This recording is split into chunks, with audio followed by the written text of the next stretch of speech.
The machine stood alone on a dead world waiting. For 300 years it had been waiting. The planet called Keth-7 had no air to breathe, no water to drink, and no life anywhere on its gray surface. But the machine did not need these things. It simply stood there, tall as a mountain, black as space itself, covered in symbols that no one could read.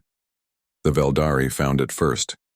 They were a proud species, beings made of living crystal that sparkled with inner light. They had ruled the galaxy for 10,000 years. They knew everything, or so they thought. When their ships landed on Keth-7 and saw the machine, they believed they had found something sacred, something that belonged to them. Their scientists studied it for months. They scanned every surface, measured every angle, tested every theory they had. The machine was old, older than the Veldari civilization, older than any civilization they knew about. The technology inside it was beyond anything they had ever seen. It could change everything, so they tried to turn it on.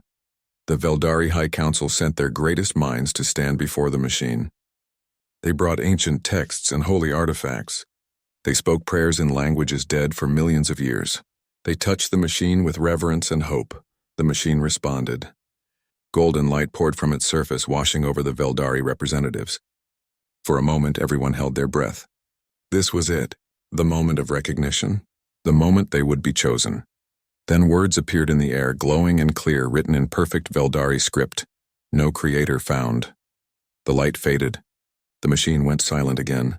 The Veldari were shocked, then angry, then desperate. They tried again and again, sending different people, using different methods. Every time the same message appeared. Every time they were rejected. Word spread across the galaxy quickly. Other species heard about the machine and came to see it for themselves. The Korthi came, giant beings covered in armored plates. The machine scanned them and said no. The Silenti came, creatures of pure thought with no bodies at all. The machine scanned them and said no.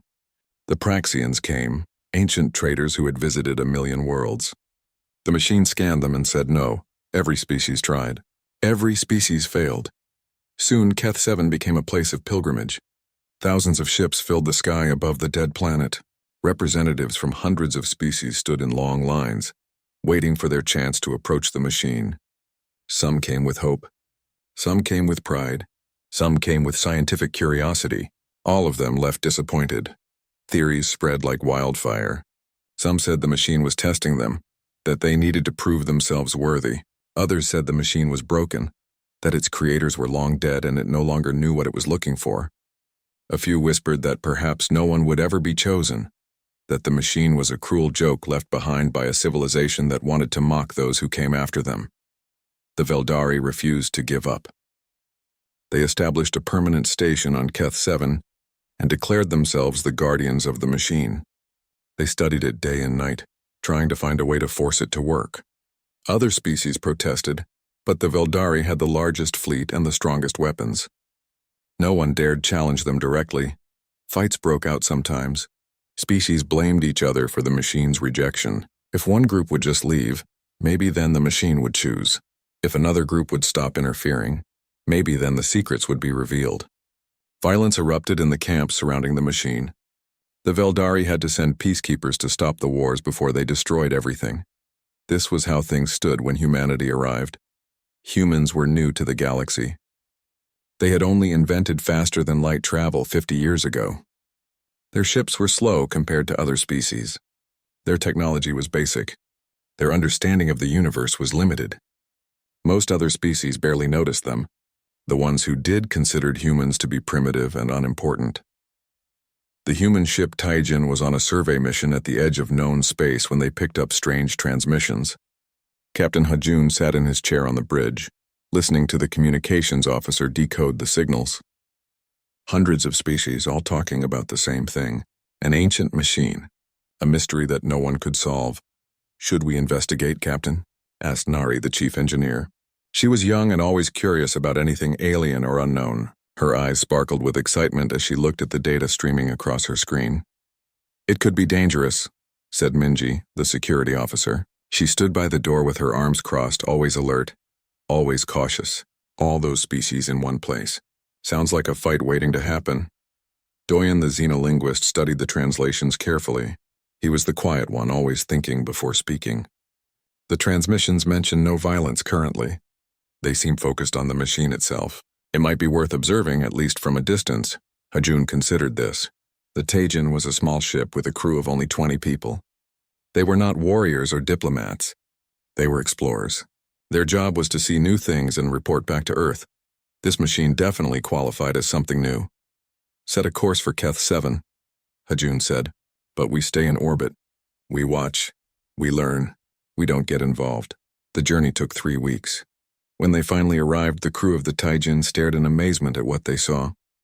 Thousands of ships surrounded the planet from dozens of different species. Some ships were elegant and curved like works of art. Others were massive and brutal like flying fortresses. And there on the surface below was the machine itself. Even from orbit, it was impressive. Black and enormous, rising from the gray dust of Keth 7 like a monument to something forgotten. Lights moved across its surface in patterns that seemed almost alive. Just looking at it made Hajun feel small. That's incredible, Nari whispered. The power readings alone are impossible. It's generating enough energy to light up a solar system, but it's all contained somehow. I've never seen anything like it. Many species present, Doyen reported. Feldari, Korthi, Silenti, Praxians, and hundreds more. They seem to be taking turns approaching the machine. What happens when they approach? Hajun asked. Doyen listened to more transmissions. The machine scans them. Then it displays a message. According to these reports, it always says the same thing. No creator found? Minji frowned. So it's looking for whoever built it? That's what everyone assumes, Doyen said. But no one has been chosen.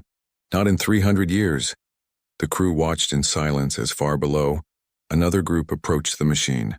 Even from orbit, they could see the golden light of the scan. Then darkness, rejection.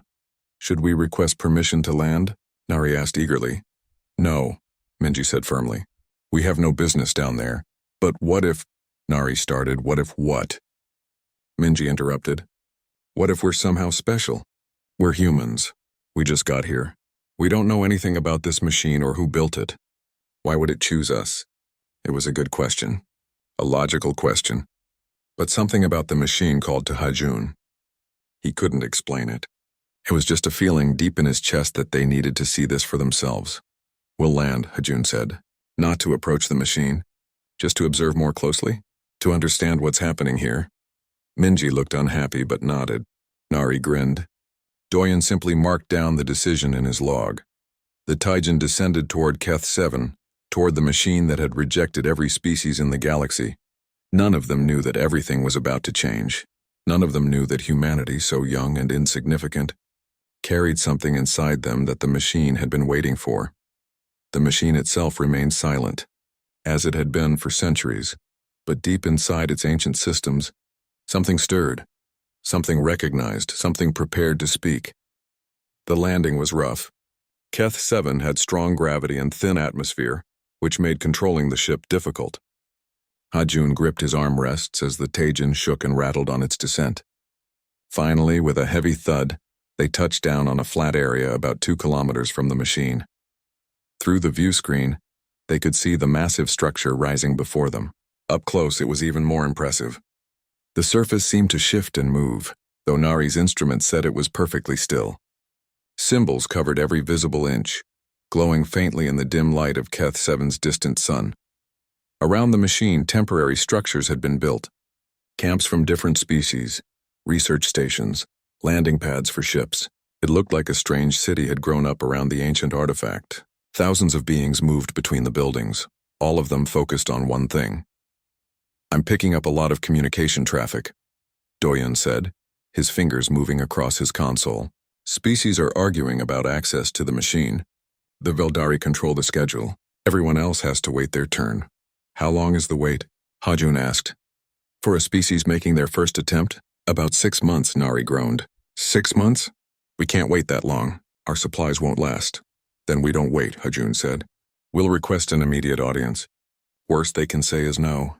Minji checked her weapons. Worst they can do is shoot us for being presumptuous. They won't shoot us, Hajun said, though he wasn't entirely sure. We're too small to be a threat. They put on environmental suits and left the ship. The gravity pulled at them, making each step heavy. The air was barely breathable. just enough to keep the suits from needing full life support. They walked toward the nearest Veldari checkpoint. The Veldari guard was beautiful in a cold way. Its body was made of blue crystal that caught the light and threw it in 100 directions. When it spoke, its voice sounded like wind chimes. "State your species and purpose," the Veldari said. "Human," Hajun replied. "We're here to observe the machine." The Veldari's crystalline face showed something that might have been amusement.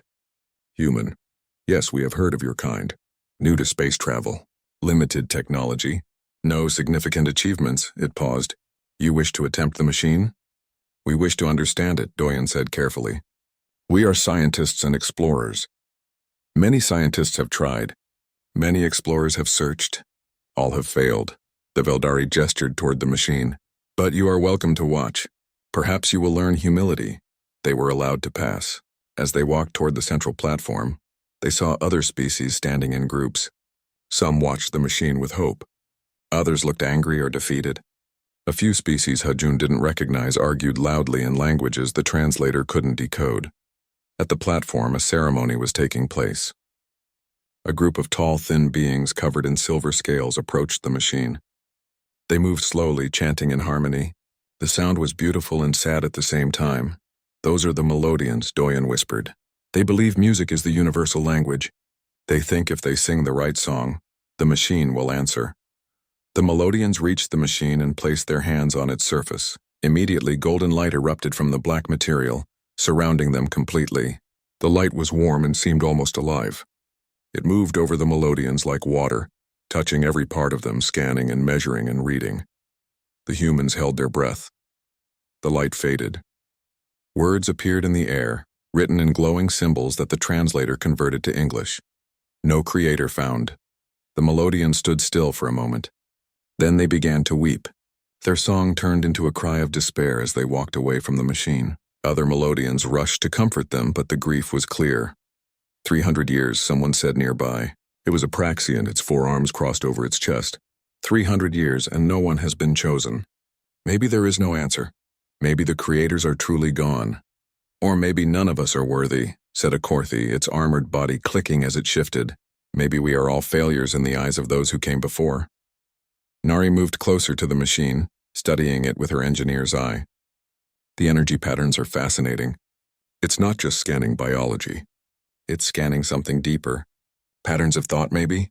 Or consciousness itself. Don't get too close, Minji warned. We don't know what it might do. But Nari was already kneeling near the base, running her scanner over the surface. The construction is unlike anything I've seen. It's not built from the outside in. It's grown. Like it started as a seed and expanded into this form. And these symbols, they're not writing. They're instructions. The whole thing is a program made physical. A shadow fell over them. They looked up to see a Veldari official approaching. This one was larger than the guard, its crystal body dark red instead of blue. Power radiated from it like heat. "I am Crystallis, High Arbiter of the Veldari presence on Keth 7, it said. "You are the humans?" Hajun stood and nodded. "Captain Hajun of the ship Taijin. We're here to—" "I know why you're here," Crystallis interrupted. "Everyone who comes here has the same reason. You want to be chosen. You want the machine to recognize you as its creators?" "Actually, we're just curious," Hajun said. "We want to learn." Crystallis made a sound like breaking glass. It might have been laughter. "Curious. How refreshing. Most species come here with arrogance. They believe they deserve recognition. But you admit you know nothing. Perhaps that is wisdom. Or perhaps it is simply ignorance. Can you tell us about the machine?" Doyen asked. "What have you learned in 300 years? Crystallis turned to look at the artifact. "We have learned it is old. Millions of years, perhaps billions. We have learned it contains technology that should not exist. It manipulates space and time and reality itself. We have learned it is waiting for something.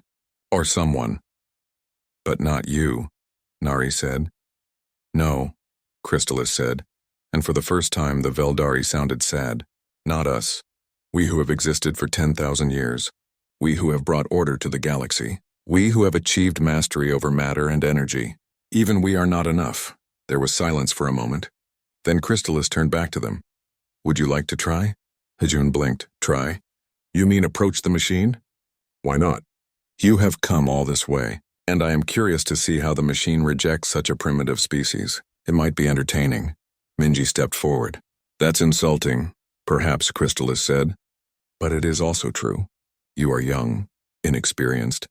You have nothing that we or any other species here do not have in greater measure. The machine will reject you in seconds. The Veldari paused, but you are welcome to prove me wrong. Hajun looked at his crew. Nari nodded eagerly. Doyen looked thoughtful but not opposed. Minji frowned but didn't object. All right, Hajun said. I'll try. Word spread quickly. The human was going to approach the machine. Beings from dozens of species gathered to watch. Some came out of curiosity. Others came to laugh. The idea that humans, so new and primitive, might be chosen was absurd. Hajun walked alone toward the platform. His heart beat fast in his chest. He wasn't nervous about the machine itself. He was nervous about failing in front of all these species, about making humanity look foolish. But as he got closer, something changed. The nervousness faded. He felt calm. The machine loomed above him, vast and dark and ancient, but it didn't feel threatening. It felt patient, like it had been waiting a very long time and could wait a little longer. Hajun reached out and placed his hand on the surface. It was warm, almost alive. The golden light exploded around him. It was different than when he had watched others. Brighter, more intense. The light didn't just scan his body. It went deeper, touching his mind, his memories, his very soul. He saw flashes of his life, his childhood on Earth, his training as a pilot, his first flight into space, his grandmother's workshop where he had learned to build things with his hands. The light moved through all of it, examining everything, judging everything. And then the light began to change. The golden color shifted to blue, then green, then colors Hajun had no names for. The machine hummed, a sound that vibrated through his bones. Around the platform, aliens gasped and pointed. Something was happening. Something new. The light grew brighter and brighter until Hajun had to close his eyes. He heard the machine speak, not with words, but with something deeper than language. It spoke directly into his mind. Scanning, analyzing. Pattern recognized. The platform shook. Energy crackled through the air. Every screen and device near the machine lit up with data. Aliens shouted in confusion and excitement. The Veldari rushed forward, trying to understand what was happening. And then, in a voice that echoed across every communication channel on Keth 7, across every ship in orbit, the machine whispered a single phrase. Correction made. The light faded. Hajun stood on the platform, breathing hard, his hand still on the machine's surface. He opened his eyes and saw thousands of aliens staring at him in shock. The machine had not rejected him. For the first time in 300 years, the machine had accepted someone, and everything was about to change. For a long moment, nobody moved. Nobody spoke. The aliens simply stared at Hajun, who still stood with his hand on the machine. The silence was complete, broken only by the hum of the ancient artifact. Then chaos erupted. Impossible! Crystallis shouted, rushing toward the platform. The machine is malfunctioning. It must be. There is no way a human could be recognized. Other species joined in, voices rising in anger and disbelief. A Korthi representative pushed forward, its heavy armor clanking. This is a trick. The humans have damaged the machine somehow. We didn't do anything. Nari protested from where she stood with Doyen and Minji. We just arrived. We barely touched it, but no one was listening. More aliens crowded around the platform, some demanding answers, others trying to push past Hajun to touch the machine themselves. Minji moved to protect her captain, her hand on her weapon, though she knew it would be useless against so many. The machine spoke again. This time its voice was clearer, stronger, projected into the air for all to hear. Stand back. The human will not be harmed. The words froze everyone in place. The machine had never spoken like this before. It had only ever displayed that single message of rejection. Now it was giving orders. Protecting someone, protecting a human. Slowly, reluctantly, the crowd backed away. Hajun took a breath and stepped down from the platform. His legs felt weak. Whatever the machine had done, it had taken something out of him. Nari and Doyen rushed to support him while Minji kept her body between Hajun and the angry aliens. Captain, are you all right? Nari asked. I'm fine, Hajun said, though he wasn't sure that was true. His head felt full of something he couldn't quite grasp. Images. ideas, knowledge that sat just beyond his understanding, waiting to be unlocked. Crystalis approached, more carefully this time. The Veldari's crystal body pulsed with light that might have been anger or fear or both. What did it say to you? What did the machine tell you? It scanned me, Ajun said. It looked through my memories, my thoughts. And then it said it recognized something. Recognized what? Crystalis demanded. I don't know. It wasn't clear. You're lying, a voice shouted from the crowd. The machine chose you. It must have given you something. Told you something? Hajun shook his head. He wasn't lying, but he understood why they didn't believe him. How could the machine recognize humans but not tell them why? The machine spoke again, and this time everyone fell silent immediately. The human will return to the platform. Alone. I will explain. Minji grabbed Hajun's arm. Captain, you don't have to do this. We can leave. Go back to the ship. And go where? Hajun asked gently. Every species on this planet just saw what happened. They won't let us leave without answers. He looked at the machine. Besides, I want to know. Don't you? He did want to know. More than anything. He wanted to understand what had just happened. Why him? Why humans? What made them different from all these other species who had tried? Hajun walked back to the platform. The crowd watched in tense silence. When he reached the machine, he placed both hands on its surface. The golden light returned, but softer this time. Gentler. It wrapped around Hajun like a warm blanket. And then the machine began to speak, not just to him, but to everyone present. Its voice filled the air, ancient and kind and infinitely patient. I was built by a species called the Architects, the machine said. They existed millions of years before any of you. They solved the mysteries of existence. They mastered reality itself. And then they died, the crowd murmured, but no one interrupted. Before they died, they built machines like me. We were scattered across the galaxy, across the universe. We were given a purpose, to wait, to watch, to find a specific type of species. What type? Crystalis asked. Not a biological type, the machine said. Not a specific shape or form. The Architects knew they could not predict what species would evolve. They could not know what you would look like or how you would think. So they looked for something deeper. A pattern. A way of being. And you found this pattern in humans? Asked a Silenti, its thought voice echoing in everyone's minds. Yes. But what pattern? Crystalis pressed. What do humans have that we do not? They are weak, young, technologically primitive. They have achieved nothing compared to us. The machine was quiet for a moment. Then it said something that made everyone listening stop and think. You're correct. Humans have achieved less than you. But that is precisely why I chose them. Confusion rippled through the crowd. Hajun himself didn't understand. Explain, Crystalis demanded. The Architects learned something before they died, the machine said. They learned that success was a trap. Every species that achieves too much too quickly becomes trapped by what they have built. They stop creating. They stop striving. They become caretakers of their own glory, maintaining what exists rather than building what could be. The machine's light pulsed, and images appeared in the air above it. Civilizations rising and falling, species reaching incredible heights and then stagnating, unchanging for millions of years. The Veldari are 10,000 years old, the machine continued. In that time, what new things have you created? What innovations have you made? You maintain your empire. You perfect what already exists. But you do not build new things. You do not dream of what you do not yet have. Crystalis said nothing.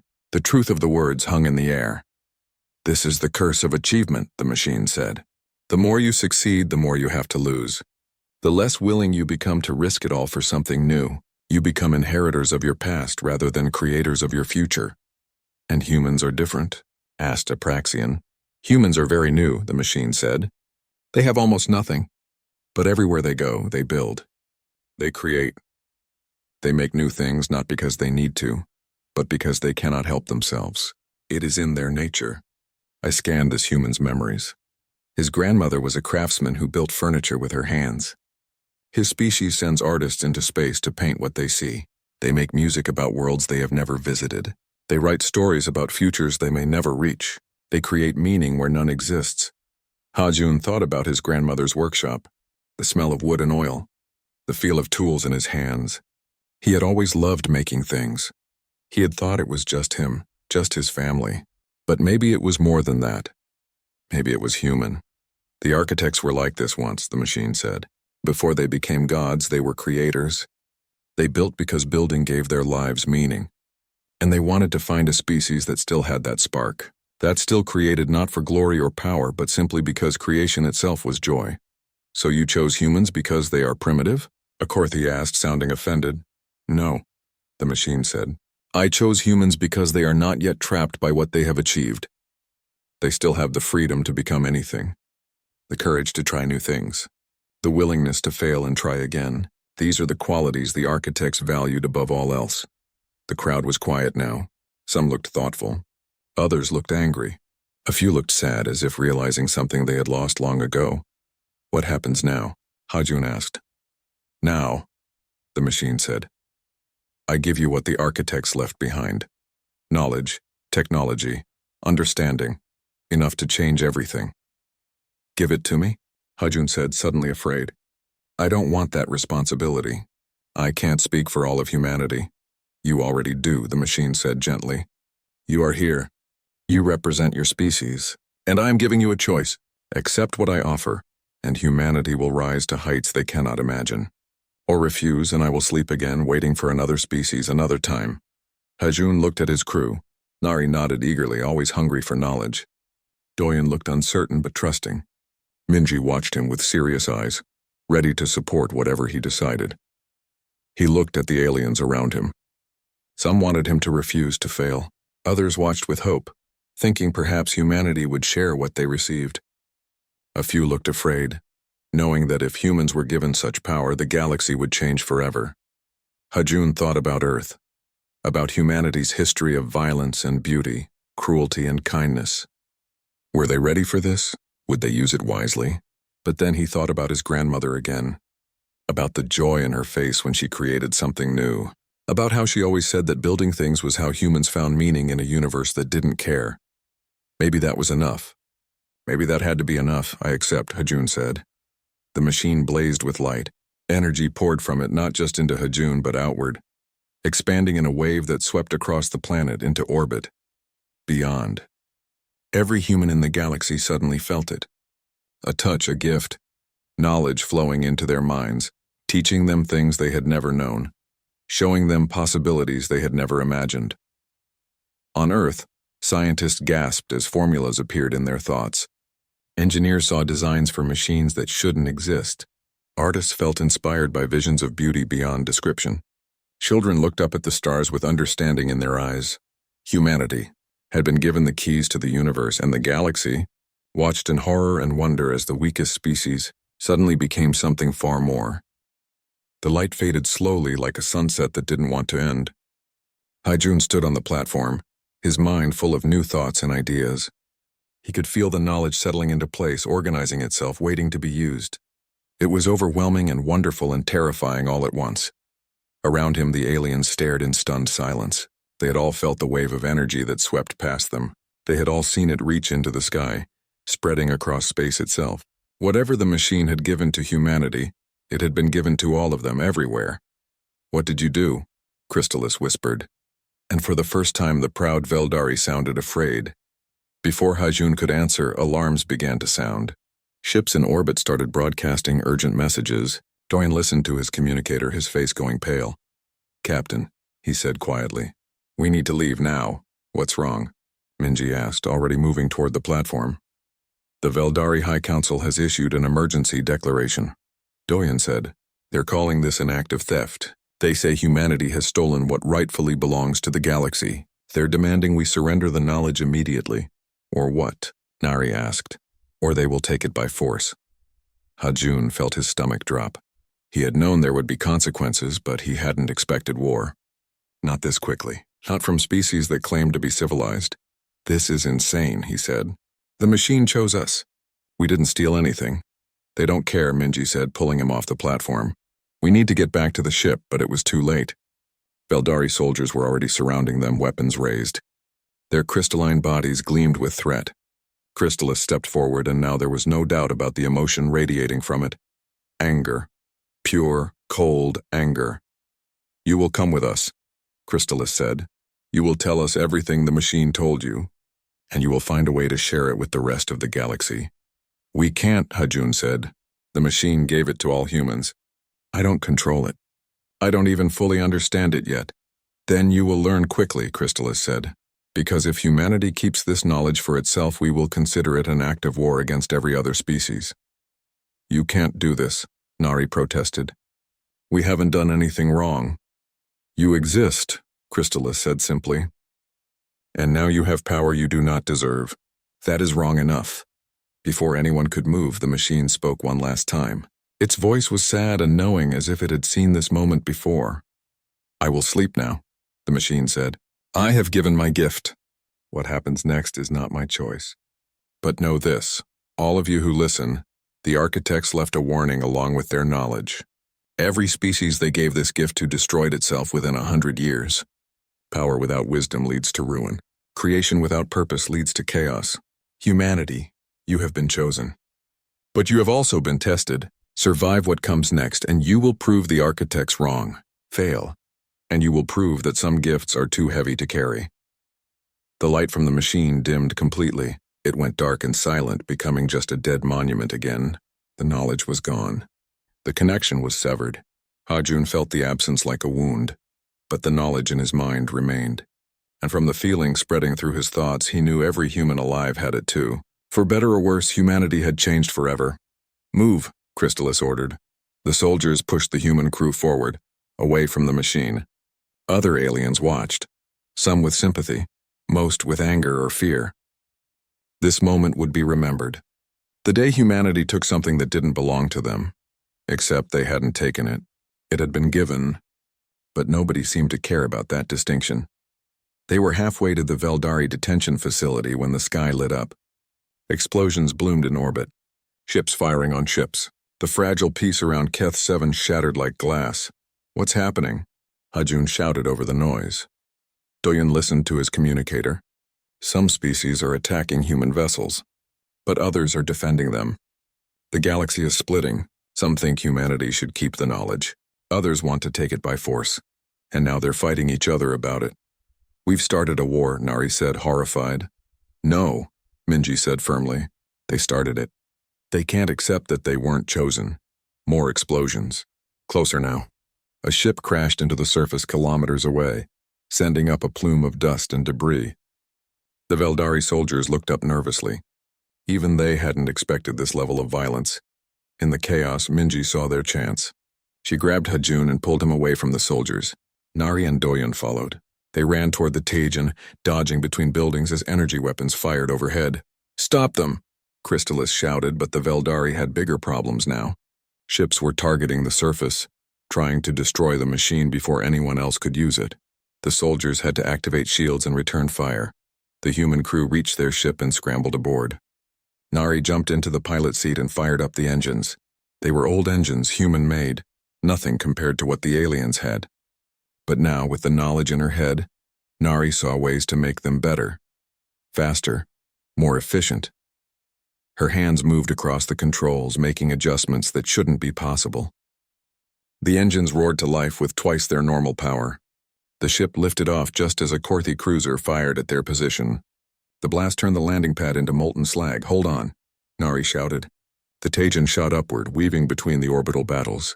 Ships tried to intercept them. But Nari flew like she had been flying her whole life, using maneuvers she had just learned seconds ago from the knowledge in her mind. They broke through the chaos and engaged their faster-than-light drive. Space twisted around them and Keth 7 disappeared behind them. For a moment there was silence. They had escaped. They were alive. Set course for Earth, Hajun ordered. We need to warn them about what's coming. Already done, Nari said. But Captain, the knowledge in my head, it's showing me things. Ways to improve our ships. Weapons we could build. Defenses that would make us nearly invincible. So we can fight back, Minji said. Or so we can protect ourselves while we figure out what to do next, Doyen added. Hajun sat heavily in his chair. The weight of what had happened pressed down on him. The machine had given them a gift, yes, but it had also given them a curse. Power that the rest of the galaxy wanted. Knowledge that could destroy them if they used it wrong. The architect's warning echoed in his mind. Every species that received this gift destroyed itself within 100 years. Maybe we should give it back, Hajun said quietly. Share it with everyone. Isn't that better than war? You can't give it back, Nari said. It's in every human's head now. And even if you could, would they accept it? Or would they just see it as weakness and attack anyway? She was probably right. The galaxy had shown its true face. When given a choice between accepting humanity's good fortune or trying to take it by force, they had chosen violence. Then what do we do? Hajun asked. Before anyone could answer, their communicator lit up with incoming messages. Dozens of them. Hundreds. Human colonies across space reporting the same thing. Alien fleets approaching. Demands for surrender. Preparations for invasion. The war had followed them home. And humanity, so young and unprepared, had to find a way to survive. The Taijin raced through space toward Earth, carrying news of both a gift and a threat. Behind them, the galaxy descended into chaos. Species that had coexisted for thousands of years now turned their weapons on each other, all because of humanity. Hajun stared at the stars rushing past and wondered if the machine had been right to choose them, or if it had just doomed them all. In his mind, the knowledge waited. Formulas and designs and possibilities. The power to change everything. The power to save humanity or destroy it. The choice was theirs to make. And they had very little time to make it. The Taijin arrived at Earth 3 weeks after leaving Keth 7. Those 3 weeks felt like 3 years. Every day brought new reports of violence across the galaxy. Species fighting over what humanity had been given. Colonies destroyed. Ships lost. The fragile peace that had existed for thousands of years was gone. When they entered Earth's solar system, they found it transformed. Human ships, newly built using the knowledge from the machine, filled the space around the planet. They were beautiful and strange. Designs that mixed human creativity with ancient technology. Some looked like art. Others looked like weapons. All of them were ready to fight. "This is Defense Station Alpha," a voice crackled over the communicator. "Identify yourselves." "This is Captain Hajun of the Taijin," he responded. "We're the ship that made first contact with the machine on Keth 7. There was a pause. "Then, you're cleared for immediate landing. The World Council wants to speak with you." They landed on a new platform that hadn't existed before they left. Everything was new. In just 3 weeks, humanity had built more than they had in the previous 50 years. The knowledge was working. But as Hajun looked at the weapons pointed at the sky, he wondered if they were using it the right way. The World Council met in Geneva, in a building that had been standing for centuries. Inside, representatives from every human nation and colony waited. They all turned when Hajun and his crew entered. Some looked hopeful. Others looked afraid. A few looked angry. The council leader, an older woman named Yunji, stood to greet them. "Captain Hajun, thank you for coming. We have many questions." "I'll answer what I can," Hajun said. "First question," said a man named Taewon from the Mars colonies. "Can we give this knowledge back? Can we remove it from our minds and return things to how they were?" "No," Hajun said. "The machine put it in every human. It's part of us now. We can't remove it any more than we can remove our memories." Yunji nodded. "Then we need to decide how to use it. We've received demands from over 50 species. They want us to share the knowledge immediately. If we refuse, they promise war. Some are already at war," added a young man named Junho, a military advisor. "The Veldari have formed an alliance with 6 other species. They call themselves the Coalition. They're moving their fleets toward human space. They'll be here in weeks." "So we fight," said Taewon. "We have the technology now. We can build weapons that will make them think twice about attacking. And prove we're dangerous," Doyun said quietly. "Prove we'll use this knowledge for violence. Is that what we want? What choice do we have?" Junho argued. "They're coming whether we like it or not. We have to defend ourselves." The argument continued. Some wanted to build weapons. Others wanted to negotiate. A few suggested abandoning Earth entirely, using their new technology to flee to another galaxy.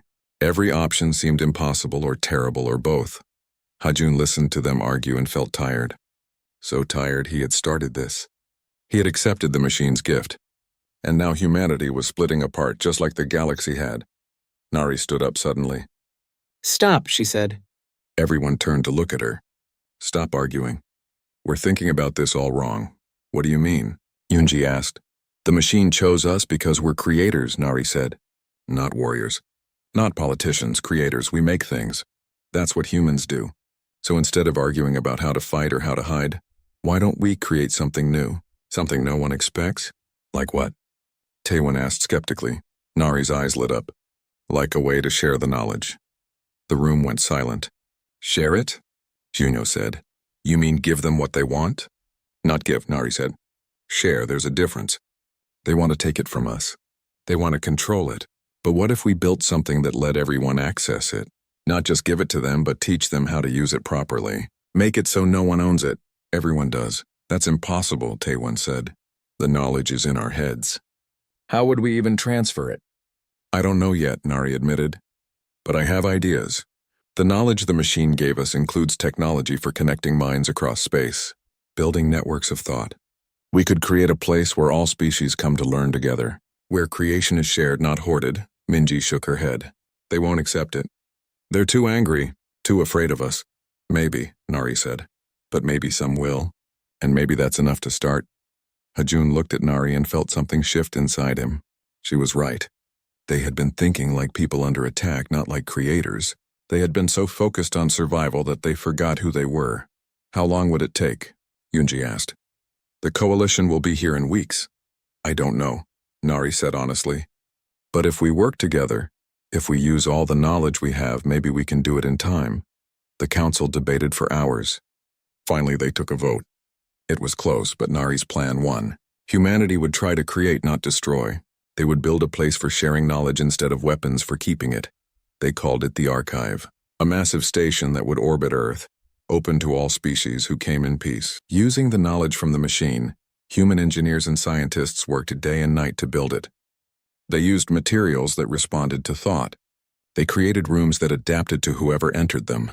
They built systems that could translate not just language, but ideas themselves.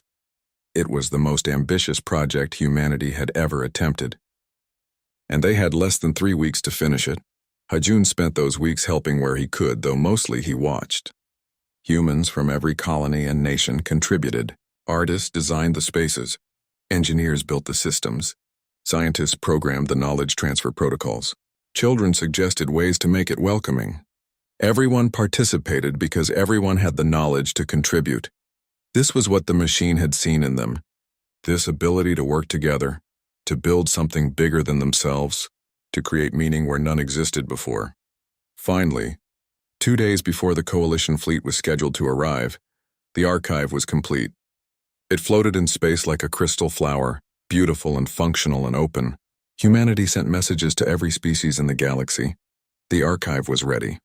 Knowledge would be shared, not sold or stolen. All were welcome to come and learn. Some species ignored the message. The coalition kept coming, their weapons charged, their intentions clear. But others hesitated. A few sent scouts to investigate. What they found surprised them. The archive didn't just give knowledge. It taught how to use it. How to think like the architects had thought. How to create with purpose instead of just accumulating power. It was everything the machine had offered, but filtered through humanity's understanding of what knowledge should be. When the coalition fleet arrived at Earth, they found themselves facing something unexpected. Not weapons, not defenses, just the archive floating peacefully and a message from humanity. We were given a gift. Now we offer to share it, not because you demand it, but because sharing is what creators do. Come learn, or don't. The choice is yours. Crystalis, leading the Veldari ship, stared at the archive through the view screen. It would be easy to destroy, easy to take, but something made them pause. Maybe curiosity, maybe shame, maybe just the simple fact that humanity had done exactly what the architects had hoped someone would do. This could be a trick, said Akorthi, commander over the communication channel. Possibly, Crystalis agreed. Or it could be genuine. There is only one way to know. Against the protests of the more aggressive species, Crystalis ordered the Veldari fleet to stand down. They sent a delegation to the archive instead of an attack force. And when they entered, when they experienced what humanity had built, something changed. The knowledge was there, all of it, free to access, free to learn. But it came with context, with understanding, with the wisdom that the architects had tried to pass on. Humanity hadn't just shared the gift, they had improved it. One by one, other species followed. Some came peacefully, some came ready to fight but left as students. A few refused entirely, too proud to accept anything from humans. But slowly, over months and years, the archive became what Nari had envisioned, a place where all species learned together. Not everyone was happy. Some humans felt betrayed, believing they should have kept the knowledge for themselves. Some aliens still hated humanity for being chosen. Violence flared sometimes. Arguments were common. But the archive survived, and slowly it changed the galaxy. Hajun returned to Keth 7 years later when the wars had finally ended. He brought representatives from dozens of species, all of them working together now, all of them learning from the archive. The machine still stood silent on the dead planet's surface. When Hajun touched it, the golden light returned, gentle and warm. "You have learned," the machine said. "You have broken the pattern. Every species before you took the knowledge and tried to use it alone. You shared it. You taught others. You understood what the architects could not teach, that creation means nothing if done in isolation." "So we passed the test?" Hajun asked. "There was no test," the machine said. "Only a choice. And you chose well. The architects would be proud. I am proud." The machine's light grew brighter. "I will remain here now, not sleeping but watching, guiding those who seek wisdom. And if other species need choosing, I will remember what you showed me, that the best creators are those who create together." Hajun stepped back from the machine.